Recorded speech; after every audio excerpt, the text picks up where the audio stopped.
Marcelo, vem cá. Qual é o nosso tema de hoje? Pedrão, esqueci, cara. Mas eu me lembro. Nós vamos falar com o Dr. Arthur Jatobá, especialista, neurologista especialista em memória.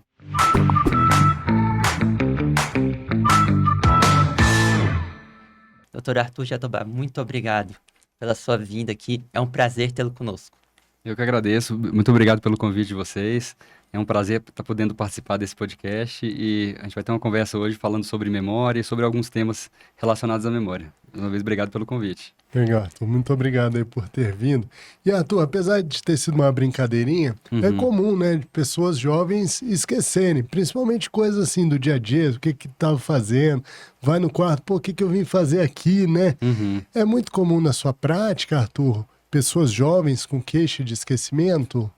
Todo dia a gente vê casos como esse, né? As pessoas jovens cada vez mais esquecidas, na maior parte das vezes relacionados à vida corrida, ao estresse, à falta de sono, à alimentação inadequada, transtorno de ansiedade, né? Então as pessoas perderem o celular, perderem a chave. Isso que você falou também de a pessoa estar em casa, chega na cozinha, fala: "O que que eu vim fazer aqui?" Acaba voltando, chega no quarto de novo e fala: "Ah, eu fui pegar tal comida na geladeira." Né? Então, o tipo de vida que a gente leva acaba deixando a gente mais esquecido na maioria das vezes. E, Arthur, é relativamente comum, né? Então, ir no consultório, pacientes adultos mais jovens com essa Uhum, queixa de memória. E uhum. você acha que isso é uma porcentagem grande dos seus pacientes são jovens com Uhum. queixa de memória? Eu atendo muitos pacientes jovens com queixa de memória, né? Alguns preocupados por terem um familiar que tem doença de Alzheimer, né? Que é uma doença que afeta a memória em pacientes mais idosos. Então, assim, querendo saber se do risco da pessoa ter Alzheimer também. E com esquecimento, paciente às vezes de 30, 40 anos de idade com esquecimento. E muitas vezes a gente acha um fator, né? Que está relacionado a essa perda de memória, muitas vezes transtornos depressivos e Uhum. ansiosos, né? E muitas vezes só por ter tanta coisa para fazer durante o dia, a pessoa considerada multitarefa, não consegue fazer as coisas muito bem feitas, porque está tentando fazer um malabarismo, né? Tentando fazer Aham. várias coisas ao longo do dia e acabam esquecendo. Então isso é bastante comum. Muitas vezes eles chegam, né, pra gente se queixando, preocupados que estão com Alzheimer. Uhum. E qual é a possibilidade de um paciente adulto jovem ter Alzheimer, Arthur? Assim, existe a possibilidade, é muito raro a gente ver um paciente de 30, 40 anos de idade com Alzheimer, existem Uhum. casos raros, até assim, a descrição de um caso mais raro de um paciente com Alzheimer foi de 19 anos na China, Uhum. né? Teve um artigo publicado, se eu não me engano, há 2 anos atrás, mas não é comum a gente ver o Alzheimer jovem, principalmente se existe uma mutação genética específica, né? A Aham. gente vê assim, várias gerações, então pacientes com Alzheimer antes de 65 anos de idade, pode acontecer, mas não é tão comum, assim, é bastante raro a gente ver esses casos. É na, Então, a grande maioria das vezes vai ser algo relacionado ao estilo de vida, né? na- A pessoa está dormindo mal, a pessoa uhum, está estressada no trabalho, está com algum problema pessoal uhum. e chega com essas queixas, né? As pessoas dizem assim, meu pensamento não para, eu penso muito, tá? É uma Uhum. queixa comum. A pessoa pensa em várias coisas ao mesmo tempo, não consegue Uhum. resolver uma coisa que estava pensando, já muda de ideia, né? E isso é relacionado muitas vezes ao estilo de vida.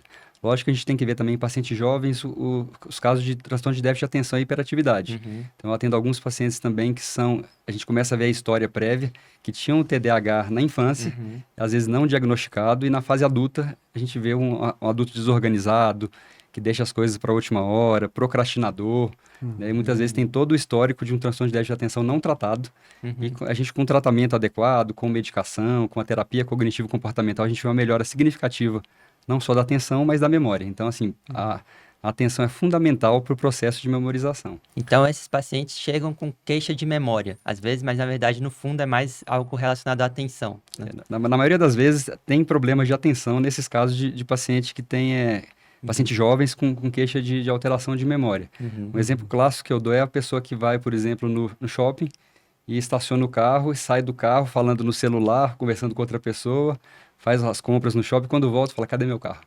Né? Não acha o carro no estacionamento. Então, isso, na maioria das vezes, não é um problema de memória. Uhum. É que na hora que ela estacionou o carro, ela não estava prestando atenção, estava fazendo outra coisa, então não Uhum. conseguiu Pegar aquela informação de onde está o carro e guardar na memória para quando precisasse depois, né, saber onde está o carro. Interessante, né, Arthur? Você mencionar a questão da atenção, né? Parece ser o primeiro dos estágios ali da memória, né? Uhum. E então a memória tem vários estágios, né, Arthur? Vários tipos de memória. Você poderia explicar um pouquinho para o pessoal? O processo de memorização é bastante complexo e são várias fases assim, para a gente pegar uma informação nova. Então, tem vários tipos de memória. Memória de trabalho, tá? Memória assim, memória semântica, os tipos de memória, né? Memória explícita, memória implícita, memória de a consolidação da memória, memória de evocação. Então, tem vários tipos de memória que a gente pode descrever, né? Mas o processo de memorização, primeira coisa, o primeiro passo é a pessoa tá atenta ao que está fazendo, tá? Porque ela precisa pegar aquela informação e guardar, para logo depois ela precisar usar essa informação. Então, a atenção é sempre o primeiro processo. Então, qualquer doença ou transtorno que afete a atenção, tá? Como transtorno de déficit de atenção, como ansiedade, então essas pessoas vão ter problema de memória, porque elas não conseguem prestar atenção no que estão fazendo. E o próprio celular, às vezes, pode deixar a pessoa desatenta, porque o celular tá apitando ali toda hora, mandando mensagem, é um multifuncional ali, o celular tem várias funções, então pode aumentar a desatenção das pessoas, né? Eu acho que esse é um grande problema hoje da sociedade moderna, né? A gente vê hoje, qualquer lugar que você vai, num restaurante, você vai no aeroporto, tá? O tempo inteiro as pessoas olhando no celular, né? Respondendo mensagem de WhatsApp, às vezes as pessoas em reunião de trabalho, as pessoas olhando o celular e muitas vezes não lembram o que aconteceu na reunião, porque não está prestando atenção. Tá ouvindo alguma coisa, mas a atenção às vezes está no celular, tá nessa... A gente fala que a pessoa tenta ser multitarefa, mas não está fazendo nada muito bem feito, faz várias coisas ao mesmo tempo. Eu vi um meme até um dia desse, uma foto de um restaurante, tava todo mundo olhando pro celular, assim, de todas as mesas, todo mundo olhando pro celular ao invés de estar conversando com a pessoa à sua frente. Que coisa que a gente tá vivendo. Não, pois é. E interessante também, né, Pedro, aquele experimento que a gente citou em um outro episódio, que a pessoa colocava lá pessoas passando uma bola, né, uma bola e a ideia era que quem está assistindo contasse quantas vezes a bola passava de mão em mão. Passava um cara vestido de macaco no meio. Aí no final, quem viu o macaco? Que macaco foi? Pois é.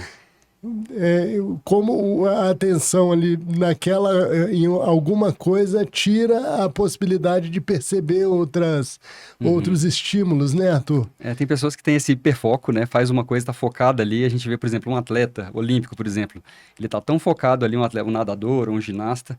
Pode acontecer o que for ali no ambiente em volta da pessoa, ela não presta atenção porque ela está focada no que está fazendo.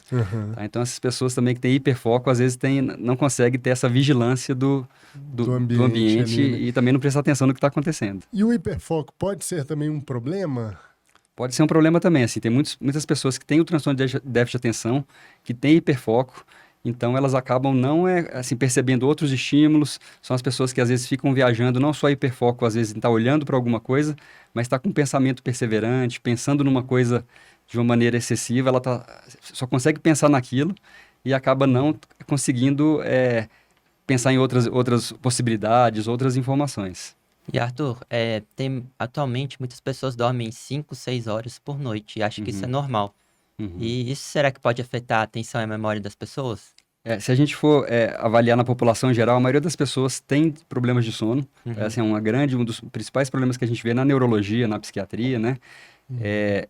Assim, tem até uma recomendação média para o adulto, para o idoso, de dormir pelo menos de 6 a 7 horas. Lógico que isso vai variar de pessoa para pessoa. Tem gente que dorme 5 horas e acorda bem, disposto, né? Então, e tem gente que precisa dormir 9, 10 horas para acordar bem. Então, assim, mas de uma maneira geral, 6 a 7 horas é um tempo de sono adequado para a maioria das pessoas. E hoje isso não acontece. A maioria das pessoas não dormem, né? Muitas vezes porque ficam até tarde fazendo alguma coisa, vão para a cama com o celular, né? Demoram a iniciar o sono, muitas vezes tem algum transtorno de ansiedade, depressão, acordam no meio da noite, tem uma insônia que a gente chama de insônia intermediária, né? E não consegue dormir, não só numa noite da semana, mas assim, pensa numa semana com 7 noites, a pessoa dorme mal 5, 6, às vezes até 7 noites. Imagina isso a longo prazo. E a gente sabe que o sono para a memória é importante, a consolidação da memória no sono. Então, muitas pessoas que estudam para a prova sabem a importância do sono, muitas vezes estuda o dia inteiro e à noite parece quando você dorme, no outro dia fala, ó, guardei aquela informação, aprendeu aquilo. Então, para a gente que faz concurso, que estuda para vestibular, a importância do sono para ir bem numa prova é fundamental. E aí uma recomendação contra virar a noite estudando, né? Exatamente. É melhor estudar menos e dormir exatamente. Do que fica passar a noite estudando e no outro dia vai... mesmo sabendo toda a matéria, ter estudado de madrugada, vai mal na prova porque vai errar uma coisa por falta de atenção, porque não dormiu bem à noite. Não dormiu bem. E Arthur, quando é que um adulto jovem com perda de memória deve começar a se preocupar? Porque às vezes a pessoa esquece o carro, onde deixou o carro no estacionamento. Acontece, né? Uma outra vez, qualquer pessoa.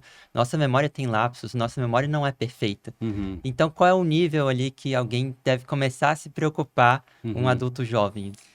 Assim, como você falou, esses lapsos de memória acontecem com todo mundo, tá? Acho que, assim, até com a gente acontece mesmo, a gente tem vários exemplos que pode citar, mas o que preocupa mais a gente é quando a pessoa começa a perder a funcionalidade, tá? Essa perda de memória começa a atrapalhar a organização do dia da pessoa, ela começa a chegar atrasada no trabalho, ela começa a ter problemas com o marido ou com a mulher, porque não consegue fazer as coisas, as rotinas de casa.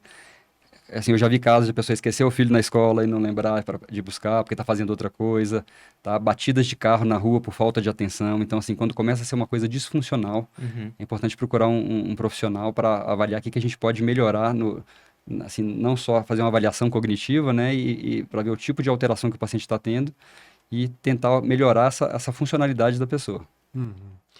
E a gente vê, assim, o uso, às vezes, indiscriminado de medicações para dormir, né?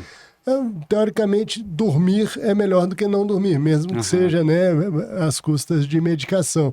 Mas a gente tem, às vezes, alguns relatos de pessoas que tomaram Zopidem e realmente tiveram uma perda de memória, né? Qual que é a sua opinião, Arthur, a respeito das drogas para dormir? A gente sabe que essas drogas para dormir, tá, muitas vezes podem ser usadas e devem ser usadas por um curto período de tempo, por exemplo, como os benzodiazepínicos, o Zolpidem, que também é um não benzodiazepínico, mas atua no mesmo receptor cerebral. Muitas vezes a gente tenta usar durante um período curto, a pessoa está passando por uma ansiedade extrema, perdeu um familiar, está precisando dormir, a gente usa esse tipo de medicação. Outras medicações que a gente pode usar também, o paciente tem insônia crônica. Existem inúmeros remédios, não vou citar todos aqui, mas o que você falou, muitas vezes é importante usar um remédio para o paciente dormir bem. É melhor ele dormir bem com a medicação do que não dormir. Isso vai ter mais prejuízos a longo prazo. Mas principalmente medicações dessa classe de benzodiazepínico, como Rivotril, Diazepam, Frontal e o Zolpidem mesmo, a longo prazo tem alguns estudos mostrando um risco maior de o paciente desenvolver um quadro de demência a longo prazo. Principalmente assim, o uso durante anos e doses mais altas. Agora, isso varia de paciente para paciente. Outro dia eu atendi uma paciente de 96 anos no consultório, que estava usando Rivotril, ela usava 3 gotas toda noite há mais de 20 anos. Né? E a família veio perguntar para mim se eu tiraria esse Rivotril dela, se ela com 96 anos estaria causando algum prejuízo. A avaliação cognitiva dela perfeita, sem nenhuma dificuldade de memória, ela está dormindo bem, então assim, nesse caso, para que eu vou tirar o Rivotril dela? Um paciente que usa Rivotril há mais de 20 anos. A gente tem que sempre avaliar, caso por caso, né, para ver para o paciente se vai ter benefício ou se tem um risco maior. Arthur, e tem alguma medicação que possa ser usada quando alguém tem perda de memória, por exemplo, por causa de estilo de vida? Até a pessoa não consegue mudar o estilo de vida dela. Ela fala, não tem jeito, doutor. Eu tenho que trabalhar muito mesmo e é assim que vai ser, não consigo dormir tanto. Tem algum jeito que possa melhorar a memória da pessoa? Tem algumas pessoas que têm usado, assim, a gente vê até um abuso dos estimulantes, né? Como a Ritalina, como o Venvance, né? Que é uma medicação que tem sido muito usada. E a pessoa, às vezes, não dorme bem à noite, no outro dia se sente cansado, porque não dormiu bem à noite, e quer usar um estimulante. Então, a gente está fazendo um problema duplo aqui, a falta de sono e, às vezes, a dependência de um estimulante. Então, a gente tem que pesar isso muito bem, conversar com o paciente, porque a longo prazo, certamente, a gente vai ver prejuízo cognitivo e prejuízo neurológico. A pessoa tenta tapar o buraco com a peneira, né? Acaba piorando a situação. E até postergando, né, o efeito. Tem também alguns estimulantes líquidos, né? Também, aquelas bebidas estimulantes, café que a pessoa toma, meio que para melhorar a função cognitiva também, né? Eu já vi muita gente estudando para uma prova, fazendo vai fazer um concurso, por exemplo. A pessoa trabalha o dia inteiro, sai, vai ter aula à noite para estudar para concurso, aí usa guaraná, cafeína, tá? Bebidas que tem muito estimulante para tentar se manter acordado durante a aula, mas assim, ao longo do tempo a pessoa pode entrar até num burnout.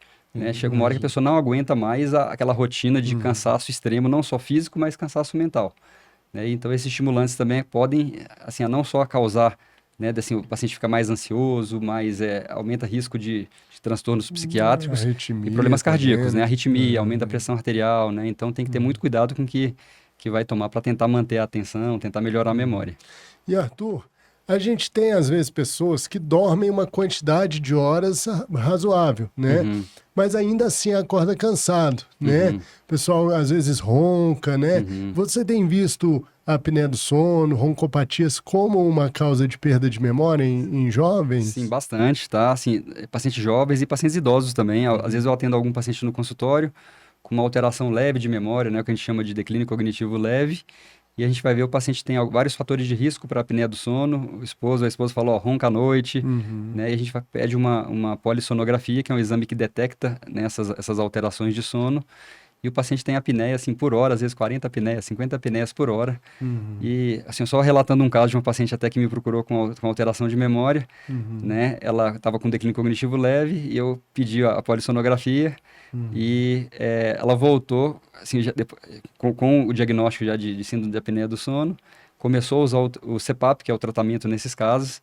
Em 3 meses ela voltou, era outra pessoa, tá? A memória, assim, as filhas falaram, a memória melhorou bastante, acorda mais ativa, com mais energia, melhorou a atenção, tá? Porque o cérebro à noite desse paciente não está descansando. Tá tendo, assim, tem paciente que tem, às vezes, por exemplo, 60 apneias em 1 hora, ou seja, o cérebro está acordando a cada minuto. O paciente não consegue chegar a um estágio mais profundo de sono e acaba não descansando. Agora, imagine isso a longo prazo, durante meses ou até anos. Isso vai evitar a consolidação da memória adequada, né? E pode até desenvolver alguma doença neurodegenerativa no futuro, né? Pois é, então assim, é um fator de risco também para a doença degenerativa. Pois é, sem contar a questão do sistema linfático, né? Que limpa ali o cérebro à noite, né? Então, aquelas proteínas mal formadas, né? Realmente vão se acumular, né? Sem dúvida aí. A gente sabe que a apneia do sono está relacionada ao risco de demência, né? No idoso.